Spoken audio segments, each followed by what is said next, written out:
प्रणाम सभी को। ॐ भूर्भुवः स्वः तत्सवितुर्वरेण्यं भर्गो देवस्य धीमहि धियो यो नः प्रचोदयात्। ॐ गुरुर्ब्रह्मा गुरुर्विष्णु गुरुर्देवो ईश्वरः गुरुरेव परब्रह्म तस्मै श्री गुरुवे नमः। अखण्डमण्डलाकारं व्याप्तं येन चराचरं तत्पदं दर्शितं येन तस्मै श्रीगुरुवे नमः। मातृवत् लाले त्रिशा पितृवत् मार्गदर्शिका नमोऽस्तु ते गुरुसत्तायै श्रद्धा प्रज्ञायुता चया। ॐ श्रीगुरुवे नमः। आवाहयामि स्थापयामि ध्यायामि ततो नमस्कारं करोमि।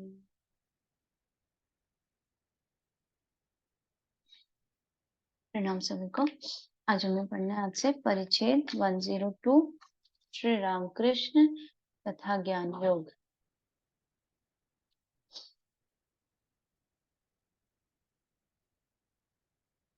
सन्यासी तथा संचय, पूर्ण ज्ञान तथा प्रेम के लक्षण। श्री रामकृष्ण दक्षिणेश्वर के काली मंदिर में विराजमान है। अपने कमरे में छोटी खाट पर पूर्व की ओर मुंह किए हुए बैठे हैं। भक्तगण जमीन पर बैठे। आज कार्तिक की कृष्णा सप्तमी है, 9 नवंबर 1884। दोपहर का समय है। श्रीयुत मास्टर आए, दूसरे भक्त भी धीरे धीरे आ रहे हैं। श्रीयुत विजय कृष्ण गोस्वामी के साथ कई ब्राह्मण भक्त आए हुए हैं। पुजारी राम चक्रवर्ती भी आए हैं। क्रमशः महिमाचरण, नारायण और किशोरी भी आए। कुछ देर बाद और भी कई भक्त आए। जाड़ा पड़ने लगा है। ठाकुर को कुर्ते की जरूरत है। मास्टर से ले आने के लिए कहा था। वे नैन गिलाट के कुर्ते के सिवा एक और जीन का कुर्ता भी ले आए, परंतु इसके लिए श्री रामकृष्ण ने नहीं कहा था। ठाकुर ने मास्टर से कहा, तुम बल्कि इसे लेते जाओ, तुम्हें ही पहनना, इसमें दोष नहीं है। अच्छा, तुमसे मैंने किस तरह के कुर्ते के लिए कहा था? तो मास्टर कहते, जी आपने सादे कुर्ते की बात कही थी, जीन का कुर्ता ले आने के लिए नहीं कहा था। ठाकुर कहते, तो जीन वाले को ही लौटा ले जाओ। विजय आदि से कहते, देखो द्वारका बाबू ने एक शॉल दिया था, मारवाड़ी भक्तों ने भी एक लाया था, पर मैंने नहीं लिया। ठाकुर और भी कहना चाहते थे, उसी समय विजय बोल उठे। विजय कहते हैं, जी हाँ, ठीक तो है, जो कुछ चाहिए और जितना चाहिए उतना ही ले लिया जाता है। किसी एक को तो देना ही होगा, आदमी को छोड़ और देगा भी कौन? ठाकुर कहते हैं, देने वाले वही ईश्वर हैं। सास ने कहा, बहू सबकी सेवा करने के लिए आदमी है, परंतु तुम्हारे पैर दबाने वाला कोई नहीं है। कोई होता तो अच्छा होता। बहू ने कहा, माँ मेरे पैर भगवान दबाएंगे, मुझे किसी की जरूरत नहीं है। उसने भक्ति पूर्वक यह बात कही थी। एक फकीर अकबर शाह के पास कुछ भेंट लेने गया था। बादशाह उस समय नमाज पढ़ रहा था और कह रहा था, ए खुदा मुझे दौलतमंद कर दे। फकीर ने जब बादशाह की याचना सुनी तो उठकर वापस जाना चाहा, परंतु अकबर शाह ने उससे बैठने के लिए इशारा किया। नमाज समाप्त होने पर उन्होंने पूछा, तुम क्यों वापस जा रहे थे? उसने कहा, आप खुद ही याचना कर रहे हो, ऐ खुदा मुझे दौलतमंद कर दे, इसलिए मैंने सोचा अगर मांगना ही है तो भिक्षुक से क्यों मांगो, खुदा से ही क्यों ना मांगो। विजय कहते, गया में मैंने एक साधु देखा था, वे स्वयं कुछ प्रयत्न नहीं करते थे। एक दिन इच्छा हुई भक्तों को खिलाऊं, देखा न जाने कहाँ से मैदा और घी आ गया, फल भी आए। ठाकुर कहते हैं, विजय आदि से साधुओं के 3 दर्जे हैं, उत्तम, मध्यम और अधम। जो उत्तम है वे व्यंजन की खोज में नहीं फिरते। मध्यम और अधम दंडियों की तरह के होते हैं। मध्यम जो है वो नमो नारायण करके खड़े हो जाते हैं। जो अधम है वे ना देने पर झगड़ा करते हैं। उत्तम श्रेणी के साधु अजगर वृत्ति के होते हैं, उन्हें बैठे हुए ही आहार मिलता है। अजगर हिलता डुलता नहीं। एक छोकरा साधु था, बाल ब्रह्मचारी। वह कहीं भिक्षा लेने के लिए गया। एक लड़की ने आकर भिक्षा दी। उसके स्तन देखकर उसने सोचा, इसकी छाती पर फोड़ा हुआ है। जब उसने पूछा तो घर के पुरखिन ने आकर उसे समझाया, इसके पेट में बच्चा होगा, उसके पीने के लिए ईश्वर इनमें दूध भर दिया करेंगे, इसलिए पहले से इसका बंदोबस्त कर रखा है। यह बात सुनकर उस साधु को बड़ा आश्चर्य हुआ। तब उसने कहा, तो अब मुझे भिक्षा मांगने की क्या जरूरत है, ईश्वर मेरे लिए भी भोजन तैयार कर दिया करेंगे। कुछ भक्त मन में सोचते हैं कि तब तो हम लोग भी यदि चेष्टा न करें तो चल सकता है। जिसके मन में यह है कि चेष्टा करनी चाहिए, उसे चेष्टा करनी होगी। विजय कहते, भक्तमाल में एक बड़ी अच्छी कहानी है।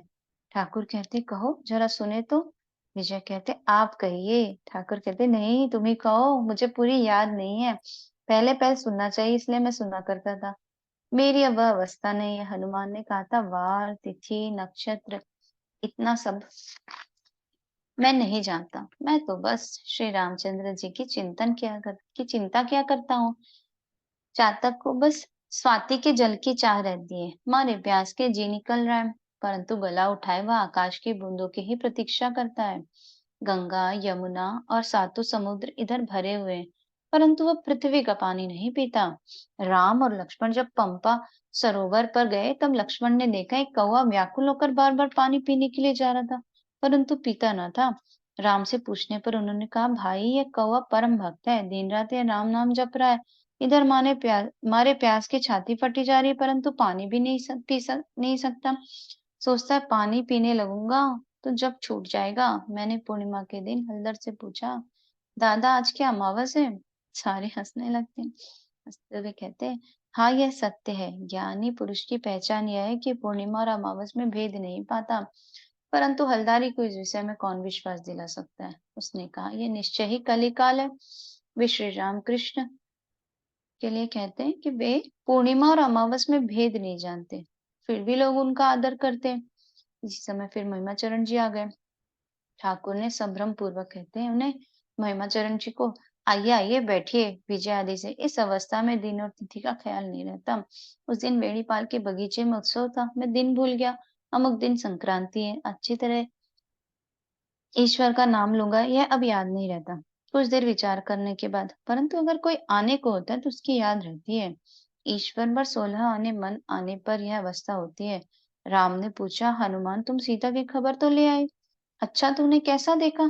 कहो मेरी सुनने की इच्छा है। हनुमान ने कहा, राम मैंने देखा सीता का शरीर मात्र पड़ा हुआ है, उनमें मन प्राण नहीं है। आपके ही पाद पदों में उन्होंने वे समर्पण कर दिए, इसलिए केवल शरीर ही पड़ा हुआ है। और मैंने देखा काल यमराज पास ही था, परंतु वह करे क्या, वहां तो शरीर ही है, मानव प्राण तो है ही नहीं। जिसकी चिंता की जाती है उसकी सत्ता आ जाती है। दिन रात ईश्वर की चिंता करते रहने पर ईश्वर की सत्ता आ जाती है। नमक का पुतला समुद्र की थाल लेने गया तो गलकर खुद वही हो गया। पुस्तकों या शास्त्रों का उद्देश्य क्या है? ईश्वर लाभ। साधु की पोथी को एक ने खोलकर देखा, उसमें सिर्फ राम नाम लिखा हुआ था और कुछ भी नहीं। ईश्वर पर प्रीति होने पर थोड़े ही में उद्दीपन हुआ करता है। तब एक बार राम नाम करने पर कोटि संध्या उपासन का फल होता है। मेघ देखकर मयूर को उद्दीपन होता है, आनंद से पंख फैलाकर नृत्य करता है। श्रीमती राधा को भी ऐसा ही हुआ करता था। मेघ देखकर उन्हें कृष्ण की याद आती थी। चैतन्य देव मेड़ गांव के पास से ही जा रहे थे। उन्होंने सुना इस गांव की मिट्टी से ढोल बनता है। इस भावावेश में विहल हो गए, क्योंकि संकीर्तन के समय ढोल का ही वाद्य होता है। उद्दीपन किसे कहते हैं? किसे होता है? इसकी जिसकी विषय बुद्धि दूर हो गई है, जिसका विषय रस सूख जाता है, उससे ही थोड़े में उद्दीपन होता है। दिया सलाई भीगी हुई हो तो चाहे कितना ही क्यों ना घिसो, वह जल नहीं सकती। पानी अगर सूख जाए तो जरा सा घिसने से ही वह जल जाती है।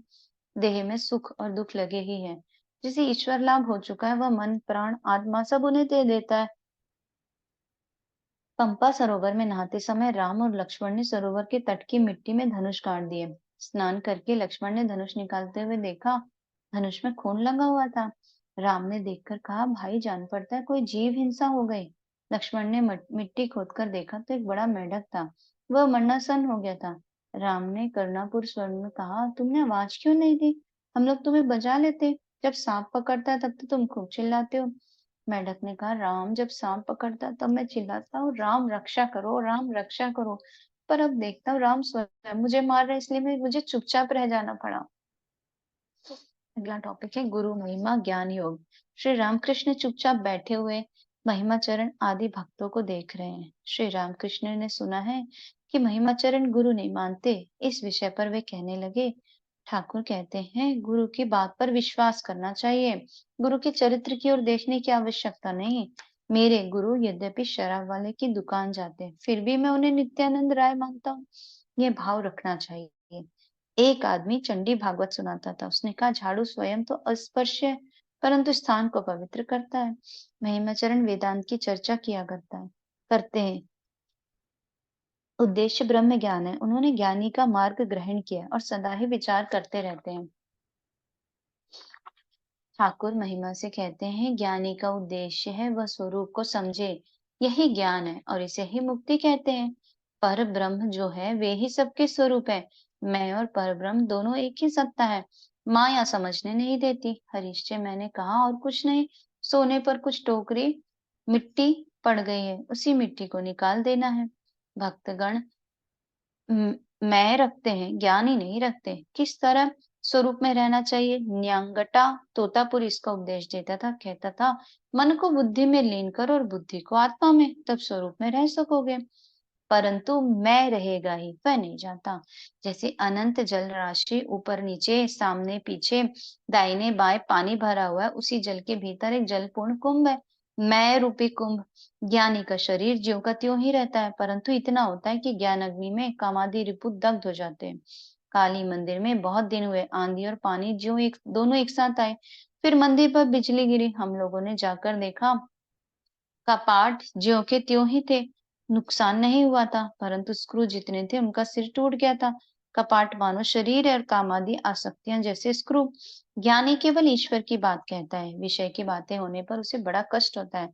विषयी और दर्जे के उनकी अविद्या की पगड़ी नहीं उतरती, इसलिए घूम घाम कर वही विषय की बात ले आते हैं। वेदों में सप्त भूमियों की बातें, पंचभूमि पर जब ज्ञानी चढ़ता है तब ईश्वरी बात के सिवा ना तो कुछ और सुन सकता है, ना कह सकता है। तब उसके मुंह से केवल ज्ञान का उपदेश निकलता है।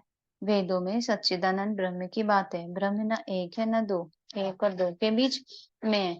उसे ना तो कोई अस्थि कह सकता है न नास्ति। वह अस्थि और नास्ति के बीच की वस्तु है। राग भक्ति के आने पर अर्थात ईश्वर पर प्यार होने पर मनुष्य उन्हें पाता है। वैधि भक्ति जिस तरह होती है उसी तरह चली भी जाती है। इतना जप करना है, इतना ध्यान करना है, इतना याग यज्ञ और होम करना है, इन उपचारों से पूजा करनी है, पूजा के समय इन मंत्रों का पाठ करना है, ये सब वैधि भक्ति के लक्षण है। ये होती है जैसे जाती भी है वैसे ही।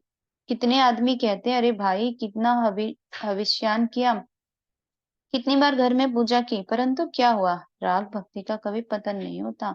राग भक्ति उन्हें होती है जिनका बहुत सा काम पूर्व जन्म से किया हुआ है, अथवा जो जो लोग नित्य सिद्ध है। जैसे किसी घिरी हुई इमारत का ढेर साफ करते हुए लोगों का एक नलदार फव्वारा मिल गया। उसके ऊपर मिट्टी और सुर्खी पड़ी हुई थी। जो ही सब कूड़ा हटा दिया गया कि जोरों से पानी निकलने लगा। जिन्हें राग भक्ति होती है वे यह बात करते नहीं कहते कि भाई इतना हविष्यन किया, परंतु कहीं कुछ ना हुआ। जो लोग पहले पहल किसानी करते हैं, अगर उपज नहीं होती तो वे किसानी छोड़ देते हैं। जिसके पुष्ट दर पुष्ट से खेती हो रही है वह यह काम नहीं छोड़ता, चाहे दो एक बार पैदावार अच्छी ना भी हो। वे जानते हैं कि खेती से ही उनका जीवन निर्वाह होगा। जिनमें राग भक्ति है उनका भाव आंतरिक है, उनका भार ईश्वर लेते हैं। अस्पताल में नाम लिखाने पर जब तक रोगी अच्छा नहीं हो जाता तब तक डॉक्टर छोड़ता नहीं। ईश्वर जिन्हें पकड़े हुए उनके लिए किसी भय की बात नहीं। खेत की मेड़ पर से चलते हुए जो लड़का अपने बाप का हाथ पकड़े रहता है वह चाहे भले ही गिर जाए, संभव है वह किसी दूसरे ख्याल में डूबकर बाप का हाथ छोड़ दे, परंतु जिस लड़के को बाप खुद पकड़े रहता है वह कभी नहीं गिर सकता। विश्वास से क्या नहीं होता? जो सच्चे मार्ग पर है वह सब पर विश्वास करता है, साकार निराकार राम कृष्ण भगवती सब पर।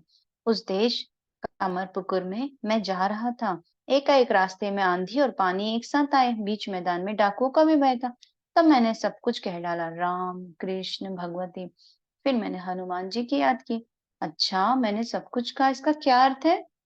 बात यह है कि जबकि नौकर या नौकरानी बाजार करने को पैसे लेती हैं, तब हर चीज के पैसे अलग अलग लेती हैं। कहती हैं ये आलू के पैसे हुए, ये बैगन के, ये मछली के। इस तरह सब पैसे अलग अलग लेती हैं। सब हिसाब करके फिर पैसे मिला ले देती है। ईश्वर पर प्यार होने पर केवल उन्हीं की बात कहने को जी चाहता है। जो जिसे प्यार करता है उसे उसी की बात सुनते और कहते हुए प्रीति होती है। संसारी आदमियों के मुंह से अपने बच्चे की बात करते हुए लार टपक पड़ती है। अगर कोई उसके बच्चे की तारीफ करता है तो वह अपने बच्चे से उसी समय कहता है, अरे देख, अपने चाचा को पैर धोने के लिए पानी तो ले आ। कबूतरों पर जिनकी रुचि, उनके पास कबूतरों की तारीफ करो तो खुश हो जाते हैं। अगर कोई उनकी निंदा करता है तो वह कहता है, तुम्हारे बाप दादे ने भी कभी कबूतरों को पाला है? महिमाचरण से कहते, संसार को एकदम छोड़ देने की क्या जरूरत है? आसक्ति के जाने ही से हुआ, परंतु साधना चाहिए। इंद्रियों के साथ लड़ाई करनी पड़ती है। किले के भीतर में लड़ने में और सुविधाएं हैं, वहां बड़ी सहायता मिलती है। संसार भोग की जगह है, एक एक चीज का भोग करके उसी समय उसे छोड़ देना चाहिए। मेरी इच्छा थी कि सोने की करधनी पहनूं, अंत में वह मिली थी। मैंने सोने की करधनी पहनी, पहनने के बाद उसे उसी समय खोल डाला। प्याज खाया और उसी समय विचार करने लगा। कहा, रे मन, यही प्याज है? फिर मुंह में एक बार इधर एक बार उधर इस तरह चबाकर उसे फेंक दिया। संकीर्तनानंद में, आज एक गाने वाले आएंगे, अपनी मंडली के साथ कीर्तन करेंगे। ठाकुर बार बार अपने शिष्यों से पूछ रहे हैं, कीर्तनिया कहाँ है? महिमाचरण ने कहा, हम लोग ऐसे ही अच्छे हैं। ठाकुर ने कहा, नहीं जी, हम लोगों का मिलना तो 12 महीने लगा है। बाहर से किसी ने कहा, कीर्तनिया आ गया। ठाकुर ने आनंद के श्वास में इतना ही कहा, क्या आ गया? कमरे के दक्षिण पूर्व के लंबे बरामदे में सतरंजी बिछाई गई। ठाकुर ने कहा, इस पर थोड़ा सा गंगा जल छिड़क देना, न जाने कितने विषयी मनुष्यों ने इसे रौंदा है। बालों की बालों की प्यारी बाबू की स्त्रियां और लड़कियां काली का दर्शन करने के लिए आई हुई हैं। कीर्तन होने का आयोजन देखकर उन्हें भी सुनने की इच्छा हुई। एक ने ठाकुर से आकर कहा, वे सब पूछती हैं, क्या कमरे में जगह होगी? क्या वे भी बैठे? ठाकुर कीर्तन सुनते हुए ही कह रहे, नहीं नहीं, जगह कहाँ है? इसी समय नारायण आए और उन्होंने ठाकुर को प्रणाम किया। श्री रामकृष्ण कह रहे, तू क्यों आया? घर वालों ने तुझे इतना मारा? नारायण श्री रामकृष्ण के कमरे की ओर जा रहे थे। श्री रामकृष्ण ने बाबूराम को इशारे से कह दिया, इसे खाने के लिए देना। नारायण कमरे के अंदर गए। एकाएक ठाकुर ने उठकर कमरे में प्रवेश किया। नारायण को अपने हाथों भोजन कराएंगे। खिलाने के बाद फिर वे कीर्तन में आकर बैठे। भक्तों के साथ संकीर्तनानंद। बहुत से भक्त आए हुए हैं। श्रीयुत विजय गोस्वामी, महिमाचरण, नारायण, अधर, मास्टर छोटे गोपाल आदि। राखाल बलराम इस समय वृंदावन में। दिन के 3-4 बजे का समय होगा। ठाकुर बरामदे में कीर्तन सुन रहे। पास में नारायण आकर बैठे। चारों ओर दूसरे भक्त बैठे हुए। इसी समय अधर आए। अधर को देखकर ठाकुर में कुछ उद्दीपना हो गई। अधर के प्रणाम करके आसन ग्रहण करने पर श्री रामकृष्ण ने उन्हें और निकट बैठने के लिए इशारा किया। कीर्तनियों ने कीर्तन समाप्त किया। सभा उठ गई। बगीचे में भक्तगण इधर उधर टहल रहे हैं। कोई कोई काली और राधा कांत जी की आरती देखने के लिए गए। संध्या के बाद श्री रामकृष्ण के कमरे में भक्तगण फिर आए। उनके कमरे में कीर्तन का आयोजन फिर होने लगा। उनमें खूब उत्साह है। कहते, एक बत्ती इधर भी देना। 2 बत्तियां जला दी गई। खूब रोशनी होने लगी। ठाकुर विजय से कह रहे हैं, तुम ऐसी जगह क्यों बैठे? इधर आकर बैठो जरा। अब की बार कीर्तन खूब जमा। ठाकुर मस्त होकर नृत्य कर रहे हैं। भक्तगण उन्हें घेर घेर कर खूब नाच रहे हैं। विजय नाचते हुए दिगंबर हो गए। होश कुछ भी नहीं है। कीर्तन के बाद विजय चाबी खोज रहे हैं, कहीं गिर गई है। श्री रामकृष्ण कह रहे हैं, अब भी एक बार बोल, वृंदावन बिहारी की जय होनी चाहिए। यह कहकर हंस रहे हैं। विजय से और भी कह रहे हैं, यह सब क्यों? अब यह सब क्यों? अर्थात अब चाबी के साथ क्या संबंध रखते हो? किशोरी प्रणाम करके विदाई ले रहे हैं। श्री रामकृष्ण स्नेहाद्र हो उनकी देह पर हाथ फेरने लगे और बोले, अच्छा आओ। बातों में करुणा मिली हुई है। कुछ देर बाद मणि और गोपाल ने आकर प्रणाम किया। वे लोग भी चलने वाले हैं। ठाकुर की करुणापूर्ण बातें। कहा, कल सुबह को उठकर जाना, कहीं ओस लगकर तबीयत न खराब हो जाए। मणि और गोपाल फिर नहीं गए। वे आज रात को यहीं रहेंगे। वे तथा और भी 2-1 भक्त जमीन पर बैठे हुए। कुछ देर बाद ठाकुर श्रीयुत राम चक्रवर्ती से कह रहे हैं, राम, यहाँ एक पाबोपोश और था, क्या हो गया? ठाकुर को दिन भर अवकाश नहीं मिला कि जरा विश्राम करते। भक्तों को छोड़कर जाते भी कहाँ। अब एक बार बाहर की ओर जाने लगे। कमरे में लौटकर उन्होंने देखा, रमी मणि रामलाल से सुनकर गाना लिख रहे हैं। श्री रामकृष्ण ने मणि से पूछा, क्या लिखते हो? गाने का नाम सुनकर कहा, यह तो बहुत बड़ा गाना है। रात को ठाकुर जरा सी सूजी की खीर और 2-1 पुड़िया खाते हैं। उन्होंने रामलाल से पूछा, क्या सूजी है? गाना 2-1 लाइन लिखकर मणि ने लिखना बंद कर दिया। ठाकुर जमीन पर बिछे हुए आसन पर बैठकर सूजी की खीर खा रहे हैं। भोजन करके आप छोटी खाट पर बैठे। मास्टर खाट के बगल में तख्त पर बैठे हुए ठाकुर से बातचीत कर रहे हैं। नारायण की बात करते हुए ठाकुर को भावावेश हो रहा है। ठाकुर कहते हैं, आज नारायण को मैंने देखा। मास्टर कहते, जी हाँ, आज आंखें डबडबाई हुई थी। उसका मुंह देखकर रुलाई आती थी, इसलिए घर वाले उसे मारते हैं। उसकी ओर से कहने वाला कोई नहीं। मास्टर ठाकुर कहते हैं, उसे देखकर वात्सल्य भाव का उद्रेक होता है। यहाँ आता है इसलिए घर वाले उसे मारते हैं। उसकी ओर से कहने वाला कोई नहीं। मास्टर हंसते हुए हरिपद के घर में पुस्तकें रखकर वह यहाँ भाग आया। ठाकुर कहते, ये अच्छा नहीं क्या? फिर ठाकुर चुप है। कुछ देर बाद बोले, देखो उसमें बड़ी शक्ति है, नहीं तो कीर्तन सुनते हुए मुझे क्या कभी आकर्षित भी कर सकता था? मुझे कमरे के भीतर आना पड़ा, कीर्तन छोड़कर आना ऐसा कभी नहीं हुआ। उससे मैंने भावावेश में पूछा था, उसने एक ही वाक्य में कहा, मैं आनंद में हूँ। मास्टर से, तुम मुझे कभी कभी कुछ मोल लेकर खिलाया करो, वात्सल्य भाव से। ठाकुर ने फिर तेज चंद्र की बात निकाली। मास्टर से कहते हैं, एक बार उससे पूछना तो सही, एक शब्द में वह मुझे क्या बतलाता है, ज्ञानी या कुछ और? सुना, तेजचंद अधिक बातचीत नहीं करता। गोपाल से कहते, देख तेजचंद्र से शनि या मंगल के दिन आने के लिए कहना। अब ठाकुर जमीन पर बैठे हुए सूजी की खीर खा रहे हैं। पास ही एक दीपदान पर दिया जल रहा है। ठाकुर के पास मास्टर बैठे हुए हैं। ठाकुर ने पूछा, क्या कुछ मिठाई है? मास्टर नए गुड़ के संदेश ले आए थे। रामलाल ने कहा, ताक पर संदेश रखे हुए हैं। मास्टर, कहाँ है, जरा ले आओ। मास्टर फुर्ती से उठकर ताक पर खोजने लगे। वहां संदेश न थे, भक्तों की सेवा में गए होंगे। मास्टर संकुचित होकर श्री रामकृष्ण के पास आकर बैठे।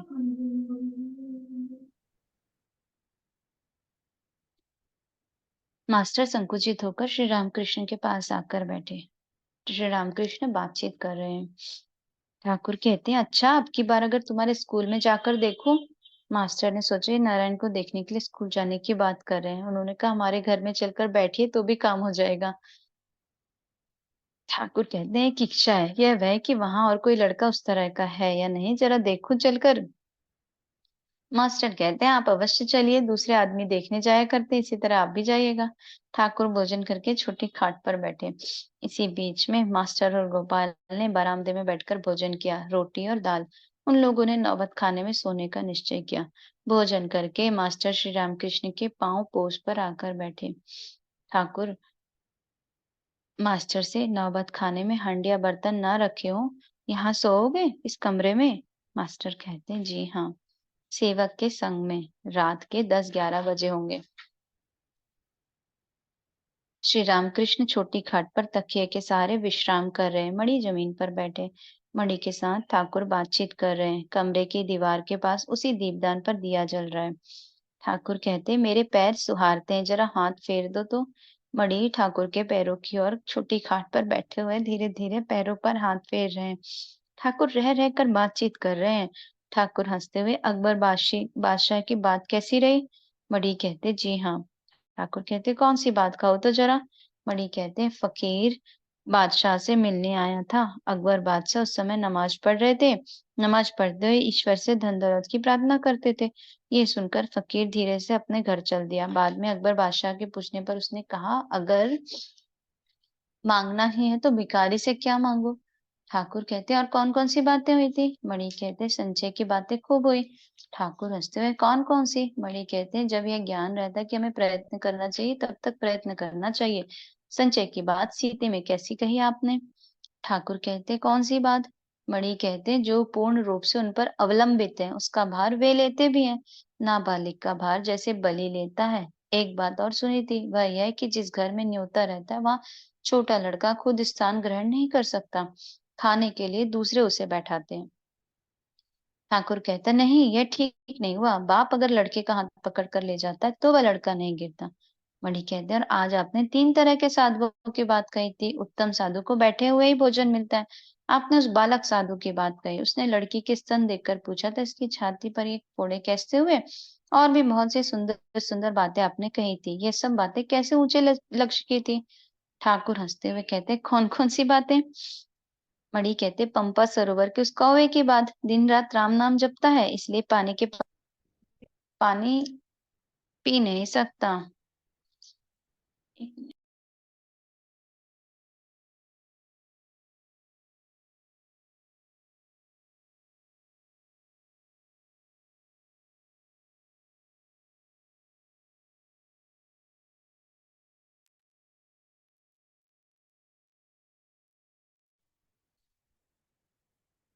पंपा सरोवर के उस कौवे के बाद दिन रात राम नाम जपता है, इसलिए पानी के पास पहुंचकर भी पानी पी नहीं सकता। और उस साधु की पोथी की बात जिसमें केवल श्री राम लिखा हुआ था, और हनुमान ने श्री राम जी से जो कुछ कहा। ठाकुर ने कहा, क्या कहा? मणि ने कहा, सीता को मैंने देखा, केवल उनकी देह पड़ी हुई है, मन और प्राण सब तुम्हारे श्री चरणों में उन्होंने अर्पित कर दिए हैं। और चातक की बात, स्वाति की बूंदों को छोड़ और दूसरा पानी नहीं पीता। और ज्ञान योग और भक्ति योग की बातें। ठाकुर कहते, कौन सी? मणि, जब तक कुंभ का ज्ञान है तब तक मैं कुंभ हूँ, यह भाव रहेगा ही। जब तक मैं है तब तक मैं भक्त हूँ, तुम भगवान हो,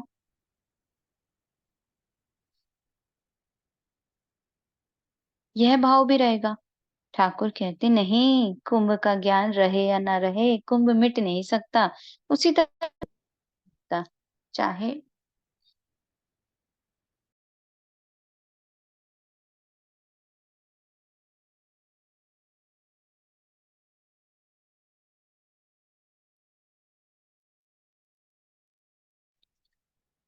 नहीं, कुंभ का ज्ञान रहे या न रहे, कुंभ मिट नहीं सकता, उसी तरह मैं भी नहीं मिट सकता।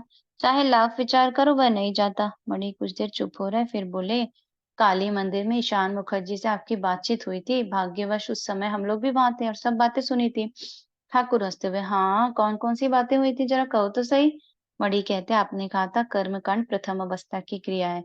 शंभु मलिक से आपने कहा था, अगर ईश्वर तुम्हारे सामने आए तो क्या तुम उनसे कुछ अस्पतालों और दवाखानों की प्रार्थना करोगे?